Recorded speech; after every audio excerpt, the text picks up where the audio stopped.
Hello everybody, this is your Unit 6 Knowledge Foundation video. I'm going to go over what Unit 6 looks like.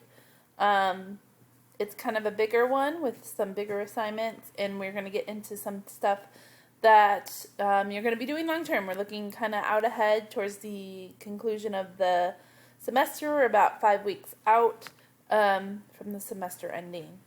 Okay, so this week we're looking over standards, curriculum, and accountability and managing the classroom and student behavior. Our main focus is going to be on that standards piece because standards, which are the Teaks for Texas, and you've had you've had one video in your knowledge builder, and you'll have another one this week about the Teaks, and really using the Teaks to direct your teaching. Okay, so what are standards? Well, they are the statements that tells us what to teach in our classrooms. They are what the state has said is the most important information that our students need to know. And they are really what we should be focusing on and assessing when we are teaching. It drives your curriculum, it drives the education, and it often spirals. So if you miss out on teaching the standards you're supposed to teach, then the next group of teachers will get students who don't have the content knowledge they need in order to be successful in what they need to teach. We've seen this a bit with the COVID because not all the standards were able to be reached at the end of last year, and so teachers are having to go back this semester to teach standards that aren't typically taught in their grade level because of the standards that were lost due to COVID. We are also going to look at classroom management and look at kind of the 5 areas of classroom management, look at some builders and some videos in our knowledge builder regarding classroom management, and start thinking about what do you think your management style is going to be.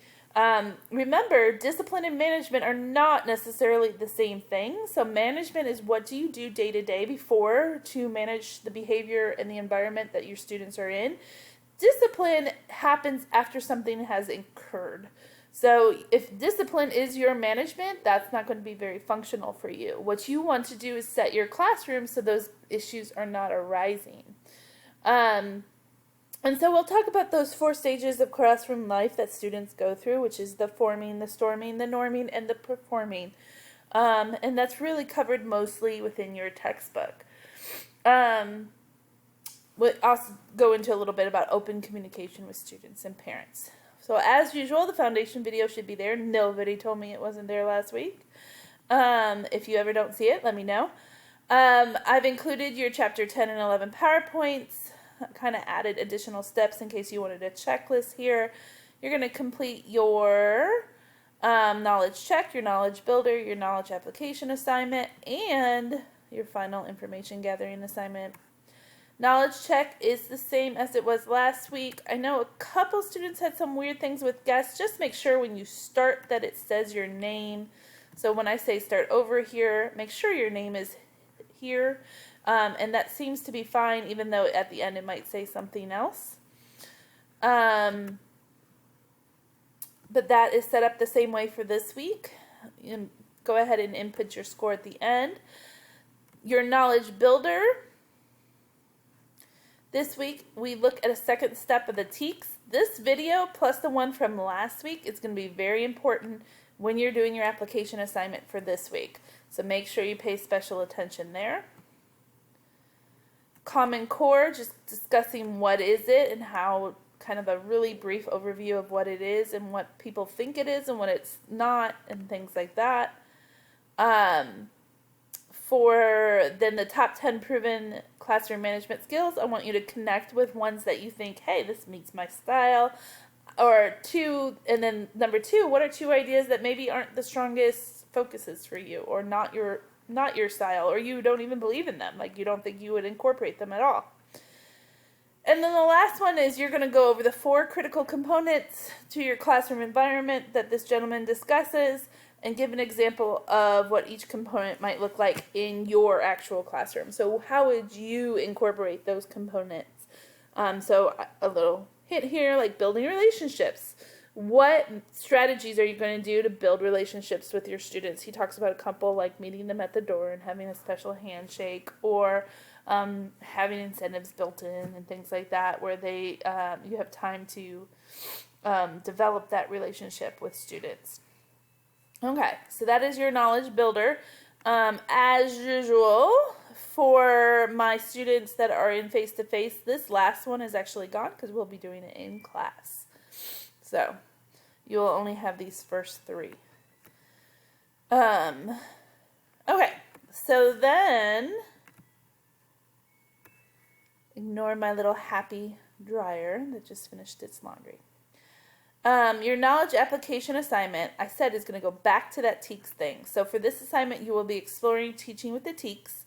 Go to the Teaks link below and choose an age group you are interested in teaching. You can choose one Teak to focus on teaching, and I'm going to show you how to do this. I'm going to walk through really quickly here, and then if requested, I will make an additional video that says how do you specifically write out and direct the directions, the location of the Teak.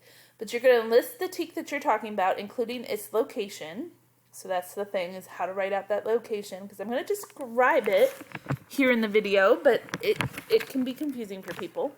And the word-for-word description of the Teak. You can copy and paste that Teak, okay? Then you're going to list the specific skills one by one that should be fully taught with this Teak.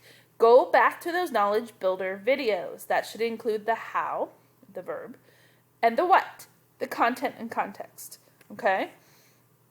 Then you discuss and describe in the brief way that you should teach each of these skills in your classroom. So, for example, if it was one-to-one correlation, then I would say I would have my students practice the skills through the following way. And list out, we'd be doing maybe manipulative, we'd be pulling out the colored bears and counting them in different groups of 10 or something like that. Okay? It could be 2 to 3 sentences. Then discuss how would you assess the students have achieved these skills. Don't just say I would test them, because that's not acceptable. You need to be specific. So how would you test them? What would you test them with? Would you give them an oral test? Would you give them a physical test? Are they writing the answers? Are you developing questions? What type of questions are you developing? Will there be multiple choice? Would it be essay? What ways are you going to actually assess it? So be specific, and you have to discuss for each of the skills. So I'm going to kind of walk through this by going to the link that's included here, which is the Teaks. Okay, so here is the Teaks. They're broken down, okay, by grade for grades K through 5 down here, or if you want to go into the middle school or the high school, by subject area. Now, you just have to pick an area for this one, and I actually recommend picking perhaps a lower grade for the beginning of this, because this is practicing the skill of breaking down the Teak and figuring out what to teach, not necessarily focusing on our content area. As the grades get higher, the Teaks can get more complicated. Okay, so grade 1, and I'm going to do grade 1 mathematics. Now, when I'm doing my location, this is the beginning what I'm doing. The first numbers in your location would be 1, 1, 1, 0.3, point, and then I'm going to go to mathematics. So you see 111.3 point. And the first part that you have is the introduction, which you can read through, but you don't need for this assignment. You want to get down to the knowledge and skills, which are down here, okay? Because those are actually the things that you're teaching. So, once again, that was 111.3, point B, because you're going to knowledge and skills, point 1, because you're going to put a decimal in between every one, point 1, and then I'm going to go down to a specific one, because if you did point 1, you'd be talking about all of these. We're going to do point 1, point capital B. So use problem-solving model to incorporate analyzing, giving information, formulating a plan or strategy, determining a solution, justifying the solution, and evaluating the problem-solving process and the reasonableness of the solution. So what am I going to do? I'm going to identify the verbs. So use, okay, obviously, and then the content there is the problem-solving model. And I have to make sure in the problem-solving model that they incorporate analyzing given information, that they formulate a plan or strategy, that they determine a solution, that they justify the solution, and that they evaluate the problem-solving process and the reasonableness of the solution, right? So I'm going to have some type of activity where they use this problem-solving model. Now, in my assignment, I might talk about this would be an incorporation of all this, because I would probably break teaching this down into the point by point. We would talk first, how do we incorporate analyzing given information? How do we formulate a plan or strategy? How do we determine a solution, okay? Like, I would break that down, and they would probably have some type of worksheet that I'd have each part of that on. And then I would have them be presented with some type of problem-solving thing where they had to do all of this, and I would give that example. Now, you can talk in broad terms here. You don't have to be super specific. So I might say I would like them to problem solve how to keep the campus clean, because trash keeps coming on the campus, right? So what can they do? Because remember, problem solving, although this is mathematics, is not just to mathematics. You could do it with a simple word problem, but let's give them a practical application problem, okay? But that's what I would choose. So you might choose something else. And this is where I was saying you might want to stick to the younger grades. So maybe you just want to order whole numbers of up to 120 using place values and open number lines. Okay? And so now you're really covering two things there. So I hope that makes sense. You're going to choose your TEAC, give your location. Okay. And then you are going to going back over here. Once you chose your TEAC, given your location, copied the TEAC word for word and included it. You're going to list the skills that you'll be teaching. So I personally would not have chosen, and I chose the one I chose because that was not one that I think that you guys should choose. There was a lot of pieces to that one. Choose something that's not overly complicated, okay, for number 2. So that you don't have to list too many skills. Maybe you have 1 skill, 2 skills in there that you're going to have to address. Discuss how you would teach those skills in your classroom, and then how would you assess that those skills have been achieved. Being specific along the entire way, okay? And for those of you in online, you'll be writing this out and submitting it. For those of you in face-to-face, we'll be talking about an alternative option that you can do as well. Okay. But we'll talk about that in class. That's your knowledge application assignment. Take your time on it. It takes some time getting familiar with the Teaks. All right, your final thing for this unit is your final project gathering. I have to hurry because I'm going to run out of time. I give you directions for your final project, in essence, and I want you to review the directions, okay?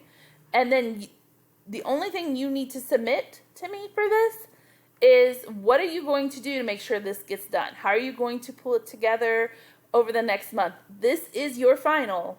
For those of you in an online class, you'll be submitting both this and a Unit 8 assignment in which you present this on December 7th.